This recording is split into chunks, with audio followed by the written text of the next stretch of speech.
हर हर महादेव, जय भोलेनाथ। दोस्तों, आज की वीडियो में हम लोग जानेंगे राधा अष्टमी की व्रत कथा, पूजा विधि, साथ ही महत्व भी जानेंगे। वैसे इसके पहले मेरे चैनल पर राधा अष्टमी की पूजा विधि, मुहूर्त आदि की वीडियो पहले से मौजूद है, वहां से भी आप देख सकते हैं।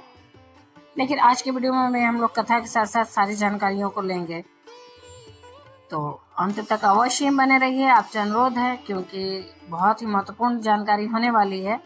अगर इस वीडियो की कोई भी बात आपको अच्छी और उपयोगी लगे तो एक छोटा सा लाइक अवश्य करिए, और वीडियो उपयोगी है तो अपने फ्रेंड्स और फैमिली में अवश्य ही शेयर करिए।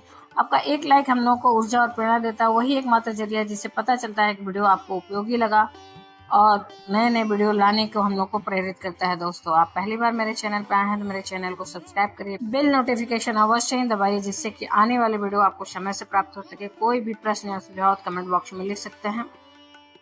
दोस्तों, भाद्रपद मास के शुक्ल पक्ष की अष्टमी को राधा अष्टमी यानी राधा रानी के प्राकट्य दिवस के रूप में मनाया जाता है। द्वापर युग में इस पावन तिथि पर देवी राधा का जन्म हुआ था। यह तिथि 11 सितंबर 2024 को पड़ रहा है। पौराणिक कथाओं में बताया गया है कि राधा रानी का जन्म माता के गर्भ से नहीं बल्कि वृषभानु जी की तपोभूमि से प्रकट हुई थी। ब्रह्मवैवर्त पुराण में राधा जी के जन्म की जो कथा बताई गई है वह इस प्रकार है। तो चलिए सुनते हैं कथा। राधा रानी श्री कृष्ण के साथ गोलोक में निवास करती थी। एक बार देवी राधा गोलोक में नहीं थी। उस समय श्री कृष्ण अपनी एक सखी बिरजा के साथ गोलोक में विहार कर रहे थे। राधा यह सुनकर क्रोधित हो गईं और तुरंत श्री कृष्ण के पास जा पहुंची और उन्हें भला बुरा कहने लगी। यह देखकर कान्हा के मित्र श्रीदामा को बुरा लगा और उन्होंने राधा को पृथ्वी पर जन्म लेने का शाप दे दिया। राधा को इस तरह क्रोधित देखकर बिरजन वहां से नदी रूप में चली गई। इस शाप के बाद राधा ने श्रीदामा को राक्षस कुल में जन्म लेने का भी शाप दे दिया। देवी राधा के शाप के कारण ही श्रीदामा ने शंखचूर्ण नामक राक्षस के रूप में जन्म लिया।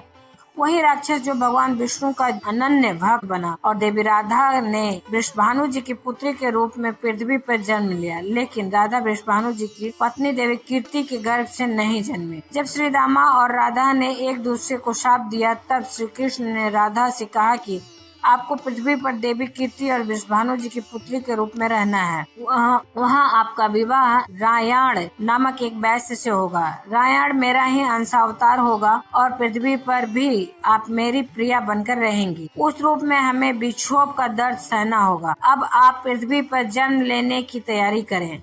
सांसारिक दृष्टि से देवी कीर्ति गर्भवती हुई और उन्हें प्रसव भी हुआ, लेकिन देवी कीर्ति के गर्भ में योग माया की प्रेरणा से वायु का प्रवेश हुआ और उन्होंने वायु को ही जन्म दिया। जब वो प्रसव पीड़ा से गुजर रही थी, उसी समय वहाँ देवी राधा कन्या के रूप में प्रकट हुई। ये तो रही माता राधा रानी के जन्म की कथा। अब हम जानते हैं इनके व्रत का महात्म क्या है। कृष्ण प्रिया राधा रानी के प्राकट्य दिवस पर व्रत रखने से भगवान कृष्ण भी प्रसन्न होते हैं और मनोवांछित फल प्रदान करते हैं। राधा नाम संसार के सभी दुखों को हरने वाला है। मान्यता के अनुसार इस व्रत को करने से धन की कमी नहीं होती और घर में बरकत बनी रहती है। तो अब जानते हैं पूजा विधि और व्रत कैसे करें। सुबह सुबह स्नान आदि से निवृत्त होकर सूर्य देव को जल अर्पित करें। इसके बाद मंडप के नीचे मंडल बनाकर उसके मध्य भाग में मिट्टी या तांबे का कलश स्थापित करें। अब इस पात्र पर वस्त्रों से सुसज्जित राधा जी की मूर्ति स्थापित करें। इसके बाद राधा जी की 16 उपचार से पूजा करें। राधा जी की पूजा मध्याह्न के वक्त की जाती है। पूजन के बाद उपवास करें और एक समय भोजन करें, और आप फलाहार सारे दिन कर सकते हैं। राधा रानी की पूजा दोपहर में की जाती है दोस्तों, और नहीं रहा जा रहा है, स्वास्थ्य साथ नहीं दे रहा है, तो आप सात्विक भोजन ग्रहण करते हुए भी पूजा कर सकते हैं। बात आती है यहाँ पे कि अगर आपके पास सिर्फ लड्डू गोपाल है, राधा रानी की मूर्ति जल्दी नहीं लोगों के घर में मिलती है, तो कैसे उनकी पूजा करें। तो आप लड्डू गोपाल को भी राधा रानी के रूप में आप सजाकर उनकी पूजा कर सकते हैं, क्योंकि राधा भी कृष्ण से अलग नहीं है, उन्हीं का एक अंश है, एक दूसरे के पूरक हैं राधा जी और कृष्ण जी। तो आप उनको भी सजा के कर सकते हैं, या फिर एक सिक्के को आप राधा रानी का स्वरूप मानकर उस सिक्के को आप पुष्पों में ढकें और उनका जन्म कराएं और जन्म कराने के बाद उसे स्नान आदि कराएं, पंचामृत अभिषेक कराएं, जल से अभिषेक कराएं और फिर उनका षोडश उपचार विधि से पूजन करें और राधा रानी जी की 16 श्रृंगार सामग्री अवश्य अर्पित करें। साथ ही दोस्तों इस दिन अरवी जो सब्जी होती है उसका किसी न किसी रूप में उपयोग अवश्य ही करना चाहिए, या फिर आप सात्विक जो बिना लहसुन प्याज की सब्जी बनाकर उन्हें अर्पित कर सकते हैं। आप जिस भी रूप में अरवी का उपयोग करें, लेकिन अवश्य ही किया जाता है क्योंकि अरवी राधा रानी को बहुत प्रिय था।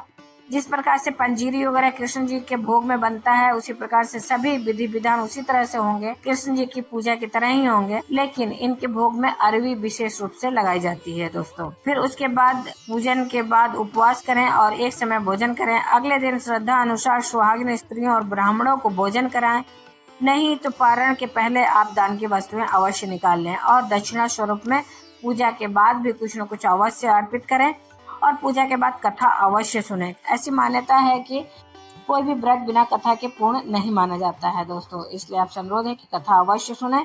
उसके बाद स्वयं भी प्रसाद के रूप में भोजन करें। इस प्रकार से व्रत को पूर्ण करें और अगले दिन आप पूजा वगैरह करके उनकी चौकी और सारी सामग्रियों का विसर्जन आप कर सकते हैं। फिर उसके बाद दान की वस्तु निकाल कर ब्राह्मण के निमित्त पारण करें। दोस्तों जिस प्रकार से माता राधा रानी की कृपा सभी पे बरसती है, उसी प्रकार से कथा कहने सुनने और हुक्कारे भरने वालों पे भी माता राधा रानी की कृपा बरसे और श्री कृष्ण जी की कृपा बरसे और उनका आशीर्वाद सदा सदा बना रहे। इसी उम्मीद और आशा के साथ आज की संपूर्ण जानकारी यही समाप्त होती है दोस्तों। उम्मीद करते हैं ये आपके लिए उपयोगी होगी। अगर तनिक मात्र भी उपयोगी है तो एक छोटा सा लाइक अवश्य करिए, उसी से हम लोग को ऊर्जा और प्रेरणा मिलता है, उसी से पता चलता है कि वीडियो आपको उपयोगी लगा, वही हम लोग को प्रेरणा देता है नए वीडियो बनाने के लिए दोस्तों। और आप पहली बार मेरे चैनल पर आए हैं तो मेरे चैनल को सब्सक्राइब करिए, बेल नोटिफिकेशन अवश्य दबाइए जिससे कि आने वाले वीडियो आपको समय से प्राप्त हो सके। कोई भी प्रश्न या सुझाव कमेंट बॉक्स में लिख सकते हैं दोस्तों। अगर वीडियो आपके लिए उपयोगी है तो अपने फ्रेंड्स और फैमिली में अवश्य ही शेयर करें, किसी के भी काम आ सकता है, किसी को भी इससे लाभ पहुंच सकता है। फिर मिलते हैं नए वीडियो में, तब तक के लिए जय मां राधा रानी, जय श्री कृष्ण, हर हर महादेव, जय भोलेनाथ, धन्यवाद।